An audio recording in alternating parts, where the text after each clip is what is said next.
Shalom, and welcome to the Parsha Pairings with Jeff and Sherry. I'm Jeff Friedlander. And I'm Sherry. And we're glad to have you with us. This week we're in Chayei. And this Parsha is out of Genesis chapter 23 through chapter 26, verse 18. We've already done an overview of this, and if you haven't seen that yet, we recommend checking out the video on Chayei. This one today, we would like to just kind of highlight her. Sarai, who becomes Sarah, the wife of Abram, the wife of Abraham, the mother of Isaac, the son of promise. Who is this woman in the Bible? What is her role, if you will, in the Bible? Why is she brought up here? Interestingly, in Genesis, Sherry, it is the highest concentration of women mentioned in the Torah, in the scriptures, actually. There are 32 named and 46 unnamed women just in the book of Genesis, which is more than any other book of the Bible. And that has multiple genealogies in it. So this book highlights women, which is interesting. In the beginnings, the book of beginnings, we see a highlight on women, and Sarah is really, if Abraham's the father of the faith, right? She's definitely the mother of the faith. She's the mother of the faith, right? So this is a very strong woman, and she has a lot of unique characteristics. And today we just want to highlight a few of those for you to kind of get a picture of her. In fact, in our Parsha reading, it begins with a verse that says, "And Sarah lived 127 years." Now that's interesting. In fact, the rest of the Parsha goes on to talk about everything else, right. not actually her. It's actually not about Sarah. As you know, the Parshas are named after the first few words in what begins the Parsha. Right. So because this begins with the life of Sarah, that's why it's named that. But it's really not about it can be a little misleading to those of us that are like used to titles. Yeah, if you go through our overview of the whole Parsha, you'll see that it's not really about her. Right. We wanted to highlight this about her, though, because it's named after her, and we don't talk about Sarah a lot. Abraham gets a lot of press. Isaac and Jacob get a lot of press. Sarah doesn't get a lot of press, and yet she is the mother of the faith, if you will. She is Abram's wife. She is the one who births Isaac, the son of promise. So she's a pretty strong lady. In fact, in Isaac's weaning ceremony, and Isaac's, she sees Ishmael out there playing, and we don't know exactly what he's doing, but we know that Sarah becomes upset. She becomes jealous. She's not happy about it, and so she goes to Abraham and she makes a comment. Sherry, do you have what she told him? This is in last week's Parsha we read in Genesis chapter 21, verse 12. But God said to Abraham, "Do not be displeased about the boy and your slave woman. Whatever Sarah says to you, listen to her voice. For through Isaac shall your seed be called." So here, Sarah's upset about Ishmael and about Hagar, and she goes to Abraham and says, "Hey, he's got to go.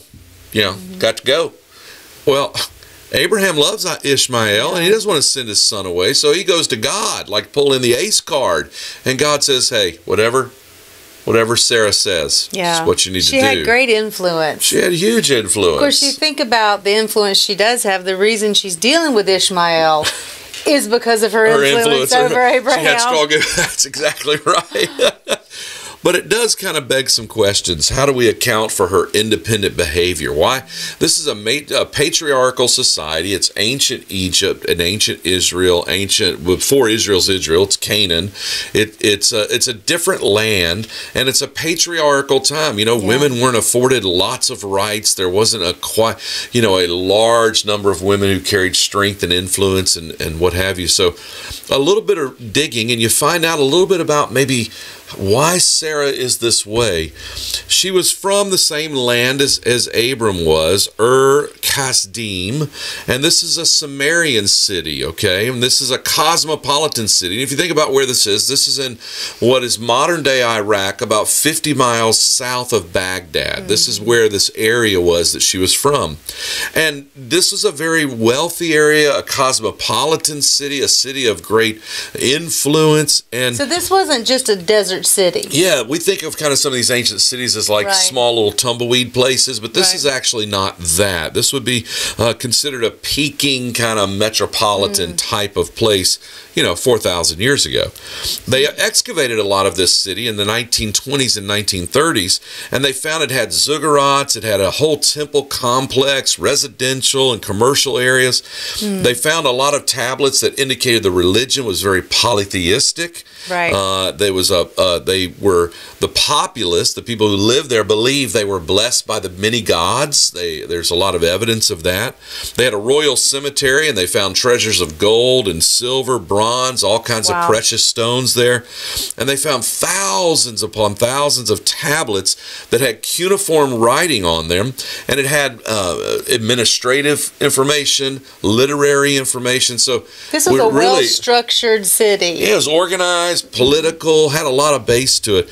And interestingly, Sarah, this woman there, whose name, by the way, means princess. Right, before her name was changed, Sarai. Sarai. My princess. My princess. So she was named a princess, which names in ancient culture usually had an indication of some role within that culture. And so in this city, it's very possible that her name, meaning my princess, it's been argued that she might have been of royal descent before she married Abraham, or Abram at the time, and left with him and his family, his father Terah, when they left to they were on their way to Canaan, got stuck in Haran. So that would because we know that that's his half-sister, so there's some kind of royalty seed possibly in this lineage, either through the mother or the father, because we don't really get much genealogy on Sarah. No, we start with Terah, and then it goes to Abram, and Abram marries Sarai. We don't know Sarai's mother. She's not, she's most likely of a different, royalty there. And it could be a mother that was a priestess. It could be a mother that was a princess or a queen of some sort. Yeah. We don't know. What we do know is her name is my princess. And we know in this city where she was, goddess worship was very well known. There was a lot of goddess worship, and the women had a particular privilege of their class status in this city. And so they actually played a greater role than many men did in the way that she was raised and where she would have been. There's a lot of archaeological evidence that validates this understanding. In fact, when we think about what she did with Abram in that opening verses that you read, you kind of wonder where she got that. Well, in this area, many of you may be familiar with what's called the Hammurabi Code. This is an ancient code. Prior to Mount Sinai, is the code of Mount Sinai. This is prior to that. And this was a legal code that was used in many Mesopotamian cities. And we have found the original stele of that. It's incredible. Well, in the Hammurabi Code, which they would have been under, it actually says this. Let me quote it for you. If a man has married a priestess of a certain rank, and she has given a slave girl to her husband, and she bears sons, if thereafter the slave girl goes about making herself equal to her mistress because she had borne sons, her mistress may not sell her. She may put the mark of a slave on her and count her as a slave girl. If she has not borne sons, she may sell her. And so here is Sarah. This explains Sarah's response to Hagar, who began taking the same level of Sarah and kind of equating herself to Sarah. And Sarah's like, oh no. Not in my little priestess code. Interesting. Wow. So there's a potential here that Sarah was raised in an environment of strength, strong women, even goddess worship. She was maybe a princess or royal, possibly of a religious lineage of a priestess. We know that Terah, Abram's father, was an idol merchant. Right. So he built idols for the religion. She could have been in the religious work herself, and therefore that connection could have put them together. There's all kinds of pieces of the puzzle that we're trying. The Bible just doesn't It doesn't give us everything, right? We're trying to get some piece on why is this woman like she is? Why is she so strong? And is that okay? Is it good that she was this way? And in many ways, this woman of strength and woman of grace, we have to say that, God knew what he was doing. Yeah. By the way, he chose her. He chose her. Abram becomes the man that is called, and his wife is Sarah. So she's chosen to become the mother of the promise. So we have to think there's a reason for that. Now, the Bible does make some pretty positive statements about her. In fact, it says in, obviously, Genesis 23 and verse 1, Sarah lived 127 years. Sarah is the only woman in the Bible whose age at her death is recorded. Wow. There are many, many men in the Bible that we read their age of death. Many. But she is the only woman mentioned. That's a mark. Think about that. Yeah. Out of all the men that are named, only one woman has her death age name. This is how valuable, how important she was to the culture. Now, the life of Sarah, there are many people noted in the Bible that are women. For example, we have the wife of Noah who stood by him. We have Esther. We have Deborah. We have Ruth. We have Rebecca, Rachel, even Miriam, the mother of the Messiah, Yeshua. But interestingly, none of those women or any other women in the Bible are we instructed to look to as an example. Right. It's not that they weren't examples. Certainly they do provide examples. I mean, Ruth's a great example, right? There's great examples. But only the Bible tells us to look to one woman. And in Isaiah chapter 51, Sherry, if you want to read that and just see what it says there, starting in verse 1. Listen to me, you who pursue righteousness, you who seek the Lord. Look to the rock from which you were hewn, and to the quarry from which you were dug. Look to Abraham your father, and to Sarah who bore you. For he was but one when I called him, that I might bless him and multiply him.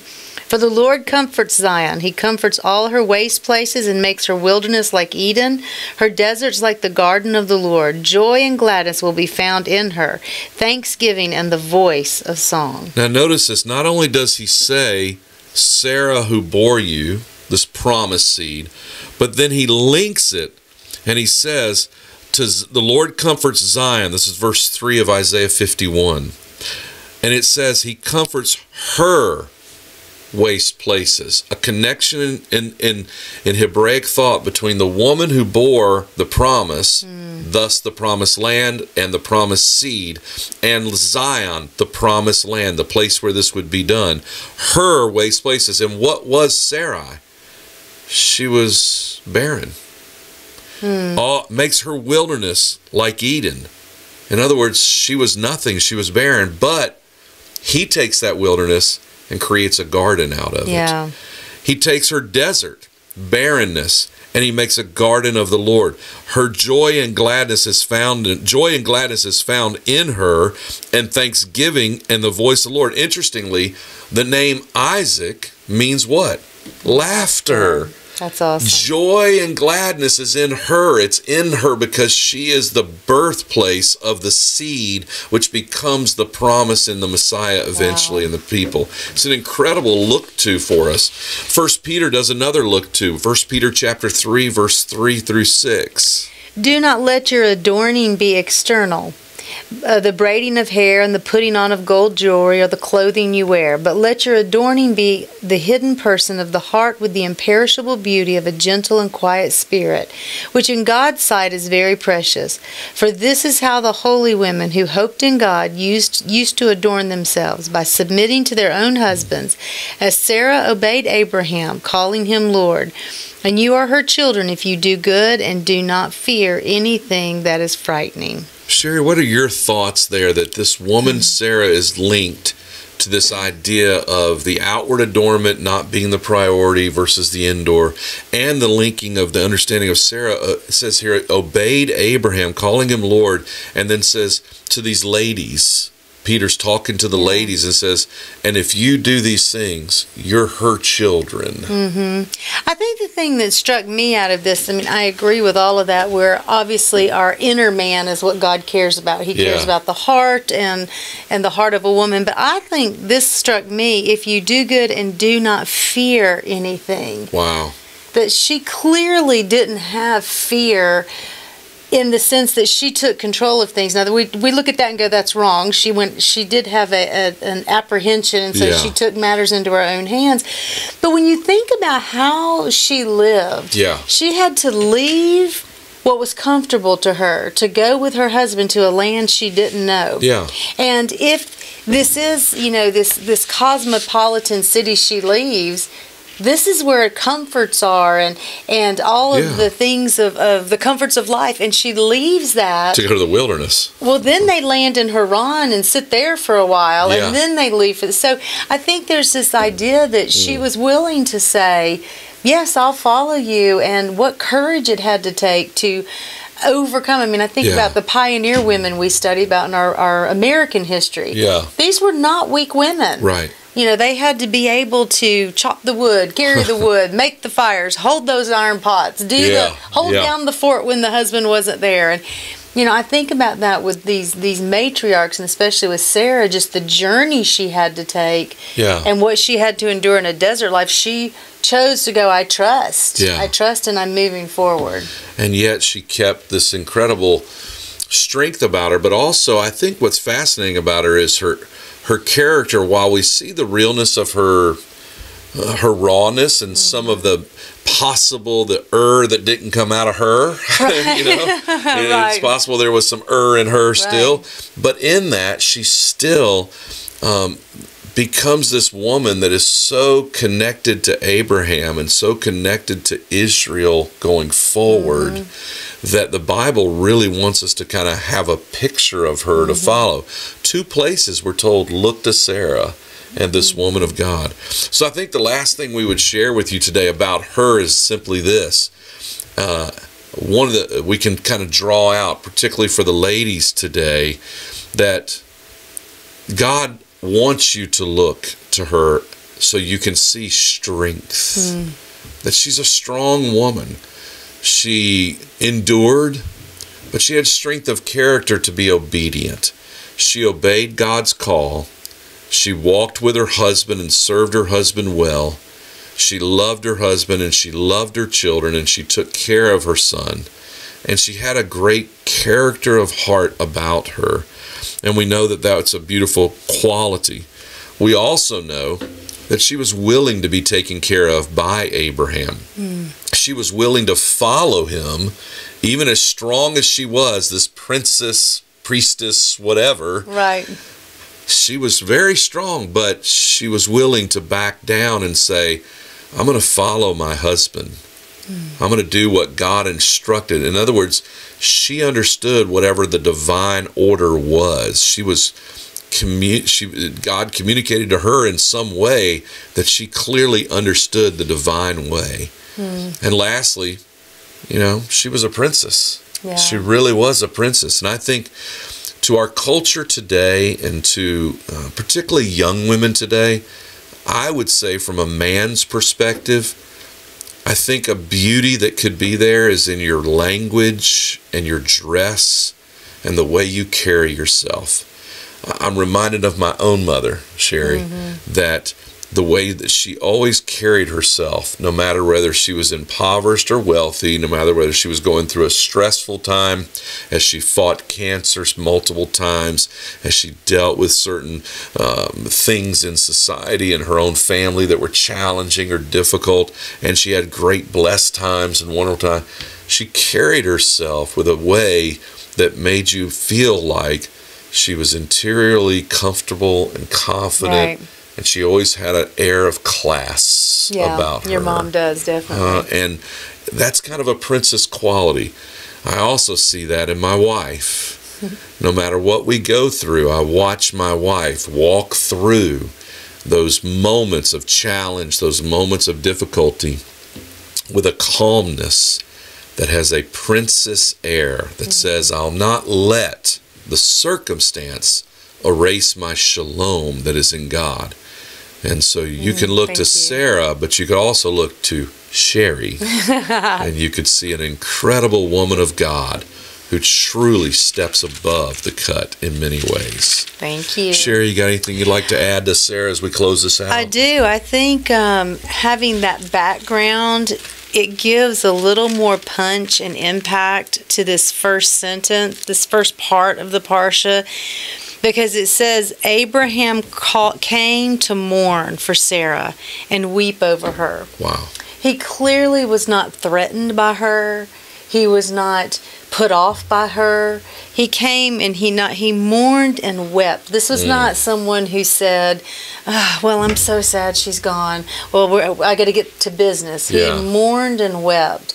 And I think that says a lot about their relationship. Interestingly enough, from this point forward, we don't read of anything else Abraham does of spiritual greatness and significance. You know, this father of the faith.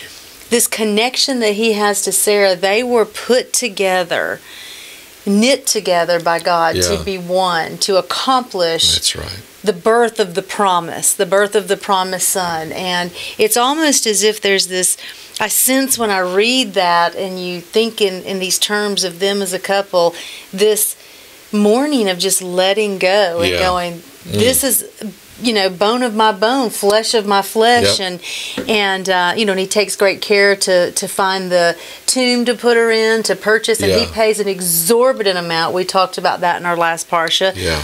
I mean, there's so much in this that reveals the heart of the husband, even to who his wife is and how he characterized her and loved her so well. And you said it right. He lives 38 more years after Sarah dies, and the reality is there's nothing really notable. He gets married, he has some more children, and they are mentioned, but it's not...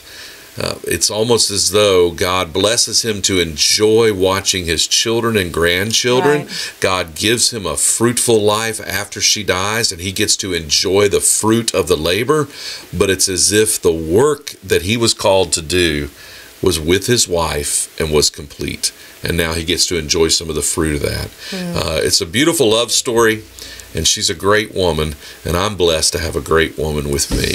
And so it's an amazing time. All right, we love you guys. We're glad you were with us. We hope to see you on the next Parsha. Until then, shalom. Shalom.